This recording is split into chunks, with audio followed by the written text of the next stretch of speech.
Szeretettel köszöntök mindenkit a Csomagpont speciális logisztika mai podcast adásában. A következő 30 percben a Beer Selection-ös kollégákkal fogunk beszélni arról, hogy miért választották a Fulfillment, a Csomagpont Logistic Solutions Fulfillment cégét, és hogy milyen előnyöket rejt egyébként az online vállalkozások számára az ilyen fulfillment tevékenység. Sziasztok! Szia! Szia! Szuper! Örülök, hogy itt vagytok és elfogadtátok a meghívást. Az első kérdésem az lenne, hogy meséljetek egy kicsit magáról a Beer Selectionről, honnan jön az ötlet, miért vágtatok bele, és hol jártok most? Azt hiszem, én kezdeném a bemutatkozást, én Szél Gábor vagyok. Én vagyok a Beer Selectionnek az alapítója, most 8 éves a cég. Az elején kizárólag webshopként üzemeltünk, egy havi előfizetéses alapon működő modellel kezdtünk. Nagyjából fél évig működött ez a koncepció. Ebben az időben ez egy nagyon népszerű és csábító koncepció volt. Ugye a tengeren túlon nagyon sokan ezt csinálták, és nagyon kényelmesnek tűnt, hogy havi szinten be lehet a vásárlókat vonzani, új vásárlókat, növeled az előfizetői bázist, és ömlik rád a pénz. Hát ez itthon nem így működött. Tehát, hogy ez egy nagyon jó álom volt, nagyon elképzeltem az egész történetet, de sajnos fel kellett azt ismerni, hogy ez itthon nem működik ebben a modellben. És ugye nekem nagyon tetszett alapvetően a termék, nagyon jó termékeket árultunk az elejétől kezdve, és éreztem, hogy van egy ilyen hivatás, tudat is az egészben, hogy láttam, hogy nagyon sokan rossz termékeket, rossz dolgokat fogyasztanak, és hogy ennek az elterjesztése egy nagyon jó dolog egyébként, tehát itt erről majd később is tudunk egyébként nagyon sokat beszélni. Úgyhogy folyamatosan lépkedtem előre, fölmondtam a munkahelyemen, kinyitottam egy kis üzletet, ott voltunk a Víg utcán, az a Rákóczi téri piac mögött körülbelül fél évig, és igazából az elejétől kezdve tudtam, hogy nekem kell egy társ, tehát egyedül egy nagy dolgot fölépíteni rettenetesen nehéz, és én mindig is nagy dolgokba gondolkoztam, és nagyon jó barátomat, Bárkai Pétert középiskola óta ismerem, nagyon jó barátunk vagyunk azóta, és folyamatosan vegzáltam, hogy már pedig neked kellene egy ilyen lehetőséget kihasználni, és igazából ott lépett be a képbe Péter, és át is adnám itt a... Péter, te milyen szerepet látsz most el a Beer Selection-nel? Gyakorlatilag társtulajdonos vagyok a cégben, most már 2008 óta talán? 2018 óta, és azóta gyakorlatilag mindent együtt csinálunk, együtt beszélünk meg, minden döntés közös. Gyakorlatilag ketten visszük a céget, összesen 5-en vagyunk egyébként, rajtunk kívül három szenzációs kollégánk van még, és hát gyakorlatilag én főleg a webshopért felelek, a B2C folyamatokért, Gábor inkább a B2B folyamatokért felel a cégben jelenlegi felállás szerint, de ez gyakorlatilag fél évente változik, vagy évente változik. De szerencsére pont azokat utálom én, amit a Gábor szeret csinálni, és fordítva, szóval ez elég jól kialakult itt az évek során. Kiegészítitek egymást, ja, akkor ezt így ki lehet mondani, és ez üzleti szempontból előnyös. Gábor, mondtad, hogy láttad azt a modellt, amivel külföldön üzemeltetnek hasonló vállalkozásokat, és meg is említetted, hogy hát ez nem így működik ma Magyarországon. Mik a különbségek, mik a nehézségek? Valószínűleg az én felkészültségem se volt olyan, tehát az elejétől kezdve azért legfőképp kezdő vállalkozóként az ember a saját hibájából tanul, és nagyon sok mindent, tehát akár a csomagolóanyagok beszerzése, hogyan csomagolunk, a marketing része, tehát nagyon sok minden, a tervezés, az előretervezés, ezeknek a hiánya azért megvolt maximálisan. Tehát, hogy én láttam ezeket a gyerekbetegségeket, vagy így visszamenőleg most már látom ezeket a gyerekbetegségeket, ezek mindig is problémák voltak. Azóta egyébként ugye most már volt korábban is cégem, tehát több mint 10x éve vállalkozok. Most én azt tapasztalom, hogy ez egy általános dolog, hogy nagyon sok vállalkozás ezzel szenved, és ebbe beleragad, és nem akar előre menni, nem akarja fejleszteni magát, nem akar jobb lenni, és mi ezt tudtuk így egymást erősítve mindig átugrani. Mindig volt egy következő challenge, mindig volt egy következő fejlesztési ötlet, amiről meg nem beszéltünk, hogy kiköltöztünk a József körútra, ott egy óriási üzletben vagyunk, ezt fejlesztettük folyamatosan, tehát mi összes profitunkat fejlesztésbe raktuk, még annál többet is, tehát hogy alapvetően nekünk ez a gondolatmenetünk, mi így működünk, és van egy nagyobb, magasztosabb célunk, amit szeretnénk elérni, ez egy hosszú távú dolog. Itt nagyon-nagyon fontos szerepe van a partnereknek. Mindjárt rákérdezek arra, hogy mi ez a hosszú távú cél, vagy mi van a fejetekben a Beer Selection-nel kapcsolatban. Viszont egy kérdést szeretnék közbe feltenni. Az utóbbi hetekben elém jött egy cikk, amit az egyik nagyon népszerű ilyen üzleti portál rakott ki, aminek az volt a témája, hogy a magyar vállalkozások 70%-ának egyébként semmilyen előéleti tapasztalata vagy üzleti végzettsége nincsen, amikor vállalkozásra adja a fejét. Szeretnék egy kicsit az előéletetekről is kérdezni.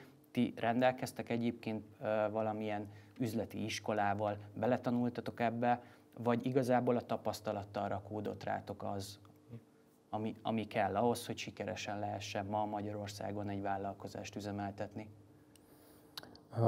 Részemről viszonylag egyértelmű volt a dolog, nekem mind a két szülőm vállalkozó egyébként, és gazdálkodásmenedzsment szakirányon végeztem a főiskolát, de a legerősebb nyilván ilyen push felé, az egész világ felé az, hogy nem csak a szüleim mind a ketten, hanem testvérem is vállalkozó igazából, szóval mindig is éreztem, hogy valamilyen saját vállalkozás lesz nekem a megfelelő, de addig, amíg Gáborral nem találkoztam, egyedül sem, nem volt olyan tervem se, olyan indítatásom, hogy akkor belemerjek akár egyedül is ebbe az egészbe vágni, és akkor így jött igazából elképesztően nagy szerencsével Kapóra Gábor, hogy ő meg pont keresett valakit, én pont nem akartam egyedül csinálni, de szerettem volna valamilyen saját vállalkozást csinálni, úgyhogy én emiatt vagyok így gyakorlatilag, és azóta is tök jól működik igazából. Nagyon sokan mondják, hogy két ember az ritkán működik együtt, vagy több, mert nehezen egyeznek meg, döntéskényszerbe beleragadnak, döntésképtelenségbe gyakorlatilag, de nagyon-nagyon-nagyon kevés, ha egyáltalán volt komoly konfliktusunk a cég irányával kapcsolatban. A továbbiakban is csak ezt tudom nektek kívánni, ez tök jó, biztos, hogy ritka. Gábor, neked van egyébként valamilyen végzettséged, ami abba az irányba toltál, hogy ezt csináld az életedbe? Nekem nincs vállalkozó a családban, vagy nem volt. Édesanyám kezdte el ezt a vonalat, ő tanár volt, és mellette mindenféle végzettséget megszerzett, és elkezdett vállalkozni, egy jóga, oktatás, nem tudom, masszázs, stb. Ilyenekkel foglalkozott, egy gyerektáboroztatás. Én e-business szakirányon végeztem, e-commerce-szel foglalkoztam, a Corvinuson van gazdasági informatika szakirány, vagy szak, és ott e-business szakirányon végeztem, utána én elvégeztem egy vezetési szervezést, úgyhogy ott maga a cégvezetéses történetbe beletanultam, de egyébként nagyon sok minden van, amit így utólag így be tudok azonosítani, hogy valószínűleg ott szedtem össze, de nem tudatos volt. Tehát, hogy nagyon sok minden így beleépült már így a működésünkbe. Mik ezek? Vagy tudsz egy példát adni nekem erre? Cégkultúra kialakítás. Tehát mi arra nagyon büszkék vagyunk, hogy egy 5 fős csapatunk van, meg ugye rengeteg alvállalkozóval dolgozunk együtt. Az 5 fős csapatunk az fix, tehát egy embert kellett elküldenünk az elmúlt 8 évben összesen. Tehát, hogyha valaki elment, az általában azért ment el, mert mondjuk gyakornok volt, és szeretett volna a főállást találni. Tehát, hogy mi erre nagyon büszkék vagyunk, mi nagyon vigyázunk a nálunk dolgozó emberekre, nagyon érdekel, hogy milyen a lelkiállapotuk, mert tudjuk, hogy ha valaki hozzánk bejön, akkor egyből mi a vásárlók, mi vagyunk az első szint, akivel találkozik a vásárló, és nagyon fontos, hogy rendben legyenek az emberek. Tehát, hogy ez a motiváció kialakítás, a folyamatok optimalizálása, újragondolása, tehát hogy ezek mind olyan dolgok, amiről valószínűleg hallottam egyetemen, de nem biztos, hogy ott azonnal ez így megszilárdult. Nem kellett leültetni az asztalhoz a megoldást, de már előtte volt róla tudomásod. Ez tök szuper, akkor ti a kisebbik részt erősítitek, és ez tök király, meg akkor valószínűleg ez is az út, erre kellene menni a magyar vállalkozóknak is. Én azt mondom, hogy a fejlődés, tehát hogy legyen igény a fejlesztésre, a tanulásra. Tehát hogy én azóta is napi szinten folyamatosan podcastokat hallgatok, fejlesztem magamat, tanulási lehetőségeket keresek, akár itthon, akár külföldön, tehát szerintem ez elengedhetetlen, mert hogyha ez nincs, akkor nem vagyunk versenyképesek. Ugye maga a sörpiacon és a külföldi piaccal is versenyzünk, hogyha mi ebben le vagyunk maradva, akkor nincs esélyünk, tehát hogy ez nekünk nagyon-nagyon fontos, hogy up-to-date tudásunk legyen. Segítsetek nekem egy kicsit abban, hogy a hétköznapi működéseteket el tudjam képzelni, mert nekem a sörrel kapcsolatban az van a fejemben, hogy besétál az ember a sarki csehóba, elővesz egy kőbányait, rárakja a csapra, és akkor csapolja a sört. Ez nálatok is így működik, vagy hogy kell ezt elképzelni? Hát részben igazából így működik, amivel speciálisabb ugye a mi helyzetünk az, hogy mi ugye sörök importálásával is foglalkozunk, több nemzetközi márkának is egyébként mi vagyunk az itthoni képviselete. Szóval annyiból változik ez a dolog, hogy csak megfogom, tehát nem egy itthoni disztribútortól rendelem meg a sört, hanem a külföldi gyárból rendelem meg, az be kell legális módon érkeztetni az országba, ehhez van nekünk egy adóraktárunk, onnantól kezdve viszonylag hasonló a folyamat, ugyanúgy be kell kérni a sört, ugyanúgy föl kell szúrni a csapra, ugyanúgy tisztítani kell a csapot, ugyanúgy ki kell csapolni, ugyanúgy kedves lenni a vendéggel. Úgyhogy innentől kezdve viszonylag hasonló, ezzel vagyunk több, hogy gyakorlatilag nagykerként is funkcionálunk a kisker mellett. Igen? Bocsánat, nálunk azért elég hibrid a modell, mert ugye a vendéglátás fele is kacsingatunk, tehát ugye van helyben fogyasztás is, van csapolt sör, de alapvetően nem étterem vagyunk, tehát hogy nincs kaja, tehát nem tudnak helyben fogyasztani a vásárlók ételt. De mellette van webshopunk, ugye van a sima bolti kiszolgálás, tehát hogy ez egy ilyen nagyon hibrid modell, és így minden területen azért meg kell felelnünk. Tehát ez egy nagyobb kihívás, de alapvetően ugye a termék, meg ugye a kőbányaival sincs feltétlenül probléma. Alapvetően nálunk az a mondás, hogy olyan söröket árulunk, amit mi szívesen elfogyasztunk, és nincs ilyen szigor, hogy csak craft sör, vagy csak ilyen sör, olyan sör, tehát nálunk ez a mondás, hogy jó sör legyen. És akkor most pontosan hol van egyébként ez a mintaboltotok, ahová akár be is tudunk sétálni, és tudunk venni tőletek ilyen sörkülönlegességeket?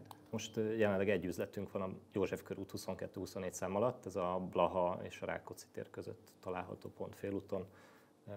Van egy nagyjából 600-700 féle sörünk, ebből olyan 200-300 ami fix, tehát heti szinten változik a portfóliónk, és általában hogyha valami sör elérhető, mondjuk az egyik héten, 2-3 héttel később már nem elérhető, és lehet sohasem elérhető, tehát ez az izgalmas benne. Ez tényleg elég izgalmasan hangzik. Hát akkor a jövendőbeli vásárlóknak azt tudom tanácsolni, hogyha találtok valami finomságot a webshopon, arra csapjatok le, mert nem biztos, hogy utána tudnak nektek a Gáborék ilyet hozni. Nagyon sok sörről van itt szó, azért is kérdeztem az üzlethelyiséget, mert én még mindig próbálom elképzelni, ahogy a söröket pakoljátok fel a kamionra, ezt nyilvánvalóan nem ebből az üzletből teszitek, és akkor el is jutunk oda, hogy valahogy meg kell oldani a szállításokat, és itt jön képbe igazából a Csomagpont logisztikai cég. Mióta dolgoztok velük? 21 Q4 óta. Most pontosan nem emlékszem, hogy karácsonyra vagy Black Friday-re vittük oda először a cuccokat Norbiékhoz, de azt ugye tudni kell, hogy ugye 6-700 féle sör, azt ugye gyakorlatilag azt rengeteg.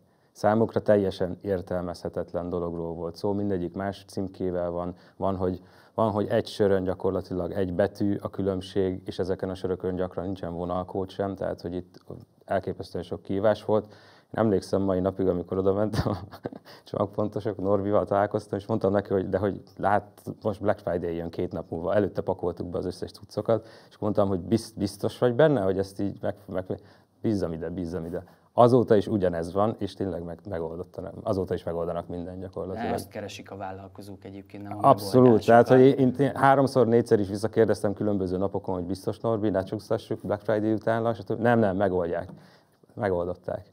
Úgyhogy eleve az volt ugye nálunk a probléma, hogy a 21-es decembert azt már nem tudtuk volna megoldani, mert eddig a bolton belül csomagoltunk, minden ott készült össze, oda jött hozzánk külsős, nem is tudom, akkor valamelyik futárszolgálattal dolgoztunk, meg nekünk kellett a Fox Post depóba például kivinni a csomagokat. Szóval ez ilyen eléggé kellemetlen és kényelmetlen volt, még zárás után be a kocsiba, ki a depóba. Délelőttönként kellett már összecsomagolni a termékeket, mert nyilván amikor bent vannak a vásárlók, akkor már nem túl ideális, akkor gyakran belefutottunk egy erősebb szezonokba, hogy a webshopon még fönt van a termék, de igazából már a vásárlónak a kosarába benne van az utolsó termék, így akkor elkezdeni levelezni, hogy ezt már valakinek odaadtuk, nem tudjuk kiküldeni, tehát hogy nagyon-nagyon összecsúszott ez az egész, és már nem bírtuk. Tehát még egy decemberi szezont nem bírtunk volna ki, ezért kerestünk valamilyen megoldást, fulfillment cégek. Akkor körbementünk mindegyiken, és az ilyen rejtett költségekkel olyan elképesztő számok jöttek ki, hogy nem jött ki a matek gyakorlatilag. Tehát egész egyszerűen nem. De első körös nyáron utánuk néztem, elmentem a nagyokhoz, kiszámoltam mindent, hogy akkor egy hónapunk hogy nézne ki, semmi pénzünk nem maradt volna a végére. és akkor el is engedtük ezt az egészet, és akkor Q4-ben már mi akartuk megoldani, akkor béreljünk egy raktárat, akkor majd mi azt megcsináljuk ott, stb. És akkor utána jó, akkor ez is halál lett volna, úgyhogy még egy kört elkezdtem, még egy kört keresni, hogy akkor milyen fulfillment cégek vannak, és akkor találkoztam a Csomagponttal, és innentől már gyakorlatilag történelem, mert beköltöztünk hozzájuk, és azóta is velük dolgozunk, ez már több mint 2 éve innentől kezdve.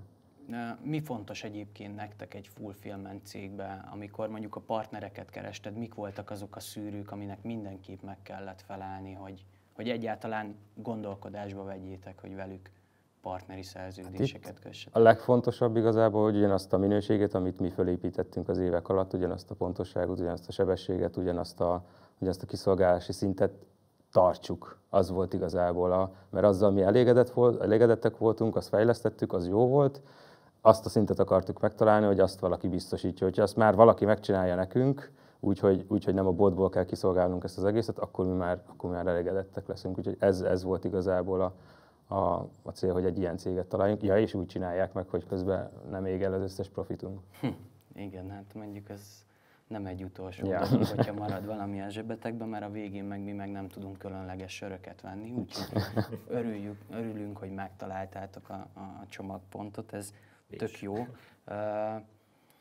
Magával a vállalkozással szemben milyen nehézségeitek vannak? Hogyan kell elképzelni azt, amikor 2 fiatal srác kitalálja, hogy jó, akkor én mindenhonnan Európából söröket fogok importálni, és megpróbálom eladni a magyar közönségnek. Volt egyébként akkor egyáltalán konkurens cég, aki bármi hasonlót csinált? Voltak próbálkozások. Igazából így utólag visszagondolva, ezek általában ilyen szerelem projektekként indultak. Tehát szerintem a sörgyártásra is eléggé jellemző, hogy az első időszakban olyanok kezdtek el sört főzni, akik mondjuk házi sörfőzők voltak, és láttak benne lehetőséget, milyen izgalmas lenne ezt a haveroknak is normálisan eladni, vagy szélesebb körbe, és akkor így belekezdtek ebbe az egész folyamatba. És egy idő után beléptek azok a piaci szereplők, akik mondjuk ilyen business mindsettel is rendelkeztek, és üzleti lehetőséget láttak benne. Nálunk ez mindig is egyébként tehát ilyen kihívás volt, mert mi nagyon szeretjük a söröket, de alapvetően üzletként is tekintünk rá. Tehát, hogy ez mind a kettőnek így tehát a saját kíváncsiságunkat is szeretnénk kielégíteni, meg az üzlet részét is. Tehát ott a piacon voltak ilyen szereplők, de ők inkább ilyen szerelemprojektként tekintettek az egészre, és üzleti szempontból nem voltak megfelelően felépítve. Egyébként amióta mi létezünk, nagyon sok cég az elindult és bedőlt, tehát hogy maga ez a sörpiac egy rettenetesen nehéz piac szerintem, de hát van nagyon sok ilyen piac Magyarországon, ami ugyanúgy nem egyszerű, meg egyik se egyszerű. De itt azért voltak limitek és nehézségek, de mindig volt egy hosszú távú elképzelésünk, amit próbáltunk elérni, és szerintem ez volt mindig is a sikerünknek a kulcsa, hogy azért mindent megtettünk. Nehézség az meg folyamatosan van, tehát hogy ez mindig ez a kihívás, hogy 3 havonta újra tervezés, tehát hogy az éves tervezés, amit régen mindig, ugye ez egy alap dolog volt, hogy évente leülünk, tervezünk, ezt megcsináltuk, és 3 hónap múlva átírtuk, megint 2 hónap múlva átírtuk, és szerintem a mostani időszaknak ez a legnagyobb kihívás, hogy amellett, hogy a magas minőségre törekszünk, mellette nagyon-nagyon sok mindenbe finom hangolnunk kell, hogy ezt a minőséget tartani tudjuk. Szuper. Beszéltél, hogy előttetek van egy vízió, tudjátok, hogy hova akartok eljutni. Mi a cél? Mit szeretnétek a magyar piacon megvalósítani? Merre tartotok? Nekem vannak nagy álmaim. Én vagyok az álmodozó. Alapvetően, amikor elindítottuk ezt az egész céget, nekem az volt a vízióm, hogy egy olyan céget hozunk létre, ami országos lefedettségű, nem feltétlenül franchise, de nekem az egy nagy álmom, hogy az emberek jó söröket tudjanak inni. Tehát, hogy engem az alapvetően bánt, hogyha kimész Csehországba, bármelyik utolsó kocsmába elmész, nagyon jó söröket kapsz, jó áron.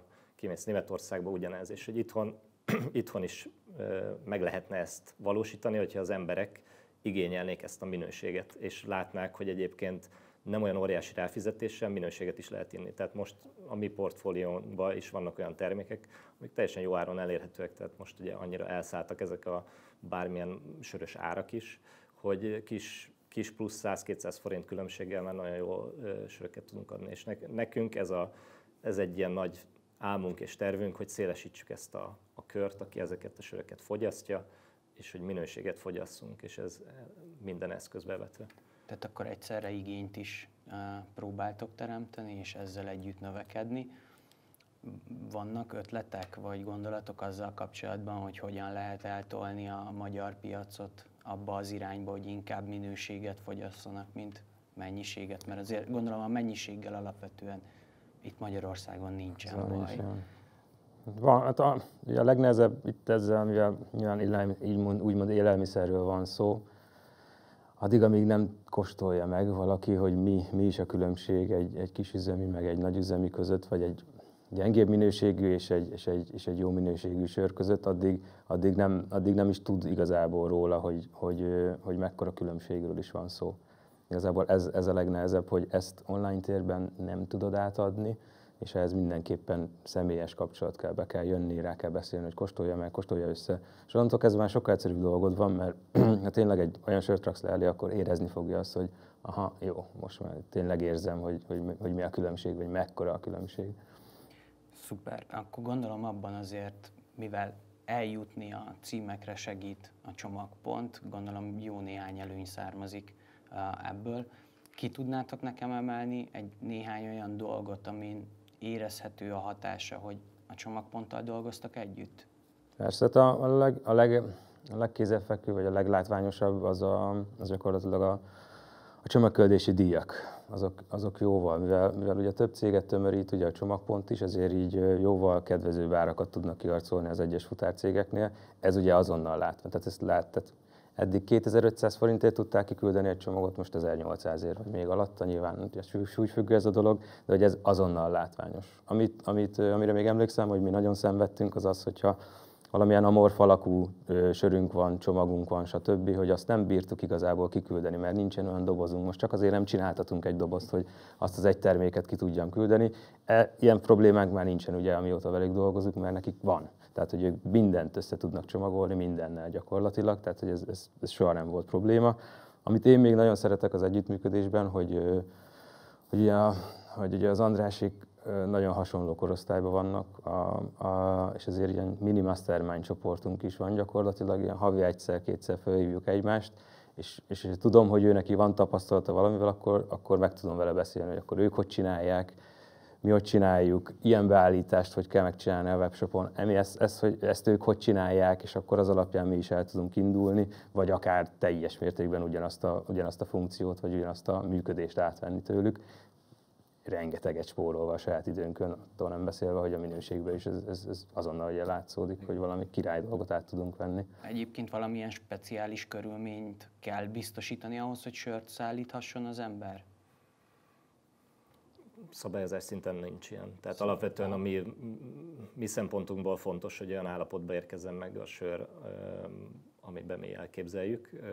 Itt a csomagolásnak óriási szerepe van. Tehát, hogyha valaki mondjuk ajándékba vesz valamit, akkor szereti, hogyha épp a címke és szépen néz ki. Úgyhogy ez is nagyon fontos. Egyébként szerintem ami nagyon fontos így a csomagponttal kapcsolatban, hogy itt gyakorlatilag rajtunk múlik, hogy mekkorát és hova növekszünk, mert ha egyik nap, nem tudom, 300 csomagot kell összecsomagolni, akkor ők összecsomagolják. Tehát ez egy nagyon fontos dolog, hogy eddig volt egy ilyen limitünk, amit nem tudtunk volna sehogy sem megugrani, csak ha fölveszünk még 5 embert, ami ugye nem egy valid forgatókönyv, meg nem egy fenntartható dolog. Viszont ez megteremti számunkra ezt a lehetőséget. Ugye most a nagyker vonalon kezdtünk el fejlődni nagyon sokat. Itt is a legjobb része az volt, hogy maga a folyamatfejlesztés az gyakorlatilag közös volt a Norbiékkal, tehát átbeszéltük, hogy kinek hogy tud ez jól működni, és megtaláltuk most már, nem is tudom, 3-4, egy év alatt azokat a fájópontokat, amiket ki kellett javítani, és most már gördülékenyen működik minden. Tehát ez szerintem egy nagyon fontos dolog, legfőképp cégvezetőként is, hogy ne kelljen minden kis apró cseprő dologgal foglalkozni, mert tudom, hogy jó kezekben vannak ezek a folyamatok, és leveszik a hátunkra ezt a terhet. Ez nagyon fontos. És akkor ti külföldre is szállítotok egyébként, igaz? Nem csak a magyar piacra? Jelenleg nem.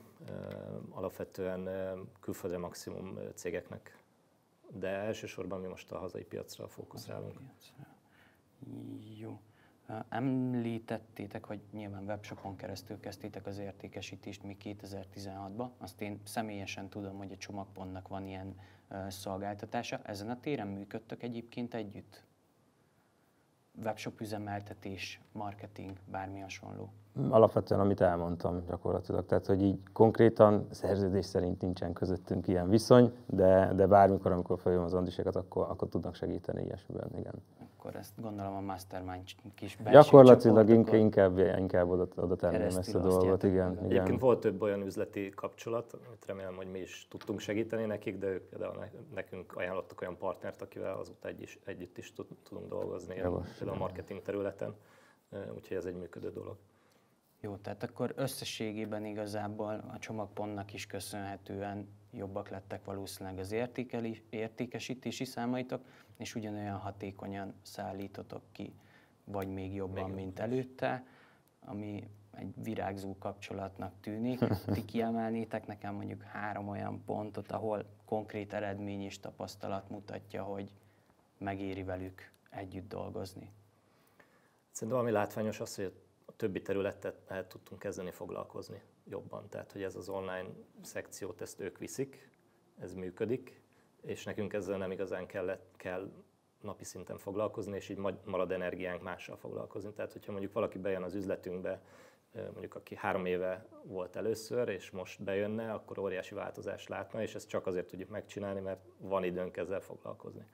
Tehát ez nagyon fontos. A B2B értékesítés is igazából ezért tud működni, mert van időnk ezzel foglalkozni, van erőforrásunk ezzel foglalkozni, és jó kezekben van maga a fulfillment része. Szuper. Nagyjából letelt a fél óránk. Köszönöm szépen, srácok, hogy eljöttetek hozzánk a mai napon, és remélem, hogy találkozunk még. A Beer Selection-t láttátok, sétáljatok be hozzájuk a körútra, vegyetek egy néhány sört, és igyátok meg az egészségükre, mert nem biztos, hogy ezt bármikor meg fogjátok tudni tenni. Köszönjük szépen! Köszönjük szépen!